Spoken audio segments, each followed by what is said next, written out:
distinguished guests, freedom fighters and human rights activists from all over the world, ladies and gentlemen.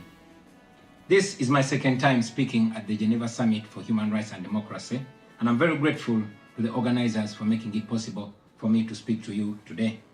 In 2022, I spoke about a country that I call home, Uganda, a nation of 50 million people living under the violent military dictatorship of General Museveni, who has for 40 years twisted the law and used the military to stay in power. I told you of how I ran for president against him in 2021, how it was the most violent political campaign yet, and how he massacred hundreds of our people on the 18th and 19th of November 2020. How he shut down the internet on the eve of the election, imprisoned me inside my home for weeks, and then declared himself winner of the 2021 presidential election. Now, it is 2026, and here I am again, speaking to you at the Geneva Summit. Nothing has changed for the better, only going from bad to worse. Despite what happened in 2021, we were driven by hope to give it another try. So in 2025, I announced that I was running for president again. For 112 days, I traveled across the country campaigning, and the population turned up overwhelmingly. Yet again, our campaigns were violently attacked, our supporters were murdered, we were blocked from reaching many places, and were also blocked from several media stations. As usual, Museveni shut down the internet again, this time 3 days to the election. And what happened thereafter was not an election, but a military operation. The election was so rigged to the point that even at the polling station where Museveni voted for, he got much more votes than the actual registered voters in the register. Our polling agents in several places were arrested and whisked away. Several of our party officials were arrested and many abducted. 2 female deputy presidents of our political party were abducted and held incommunicado in a military barracks for 3 weeks before being thrown into a prison where they are languishing right at this moment. The military was deployed on our streets, shooting on spot whoever dared to challenge the criminality.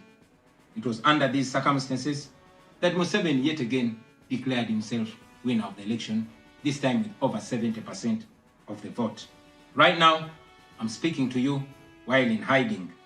This is because as soon as the election was finished, Museveni's son, who is also chief of the Ugandan military, issued an order to take me to him, dead or alive. The military acted on his order and raided my home. They tortured my family members, humiliated and undressed my wife, accusing her of hiding me.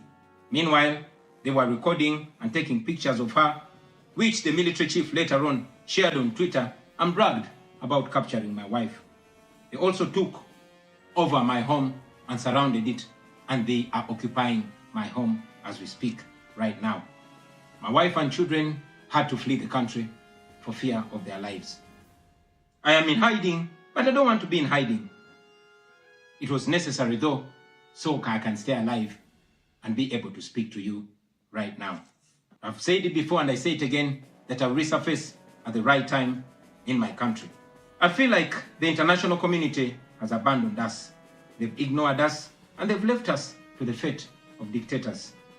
When I ran for president in 2021, Museveni and his thugs denied their crimes. They killed our people and denied it. They tortured people and denied it. They raided our houses and denied it. General Museveni has been a smart dictator because he puts on a suit, goes to the West and to the UN, speaks very nicely about democracy and human rights, but realistically, he does not mean any of those. He talks about our so-called Human Rights Commission in Uganda, but the same person closed the UN Human Rights Office in Uganda 2 years ago because they dared to question him about his atrocities. Now that is how he has been able to maintain a facade of democracy for 40 years and counting. But now Museveni is 83 years old, and his 51-year-old son, Muhoozi Kainerugaba, commands our military, the Uganda People's Defense Forces, more like Uganda's defense against his own people. And he's effectively in charge. Unlike his father, Muhoozi does not play the role of a good dictator. He openly and shamelessly says despicable things on social media. On Twitter, he openly confesses and brags about committing atrocities against the people of Uganda. When he was summoned by Parliament, he called Parliament a house of clowns and fools, and he threatened to arrest all of them. He describes judges of the Supreme Court of Uganda as clowns in wigs, and he has threatened to crush all journalists that dare to criticize his actions. In April last year, he abducted, detained, and tortured my close friend and bodyguard called Eddie Sebufu, also known as Eddie Mutwe. He later on posted on Twitter naked pictures of Eddie, boasting that Eddie Mutwe was in his basement learning Museveni's mother tongue, Bunyankole. Last month, he bragged about killing 22 of my friends, and he said that he's praying that I am the 23rd person for him to kill. In other words, Museveni and his son no longer fear international retaliation for their crimes.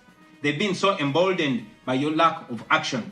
They know that they can murder their own people, imprison them, torture them, remove their fingernails, push needles down their testicles, and nothing will happen to them. Now, they're using rape as a weapon. Boys and girls, men and women, people of all ages have reported being sexually assaulted by Muhoozi's military. And it's not rare. The majority of the people that they capture and unlawfully imprison have reported being raped, whether men or women. It is no longer possible, ladies and gentlemen, for the international community to deny Museveni's violence and atrocities. It's all over social media. And today, I am talking about it to you. Now, this is our call to action. The way I see it, if the international community continues to be complacent, then Uganda will go from bad to worse. Museveni and his son's military will massacre many more innocent Ugandans. You, ladies and gentlemen, in the Western world, will be forced to grapple with millions of Ugandan refugees pouring into your countries. And maybe then, the international community will come and commiserate with the people of Uganda, just like they did after the genocide in Rwanda, but it was too late. The second option is that the international community rises to the occasion. You stand by the values that you profess, democracy and human rights. You can rein in on General Museveni and his son through targeted sanctions as well as financial and legal pressures. Ladies and gentlemen, Ugandans are not seeking for pity. Ugandans are only seeking to see the world take action against the individuals that have violated their rights for far too long. Those that have abused democracy with impunity should be the starting point. Please sanction these individuals. Sanction General Museveni. Sanction General Muhoozi. Sanction all the police and military officers that are responsible for gross human rights violations. Sanction those commanders. Sanction the judicial officers that have aided criminality through deliberately misinterpreting the law or skewing it. Those that normalize electoral fraud. Those that remand to prison suspects that should actually be sent to hospital.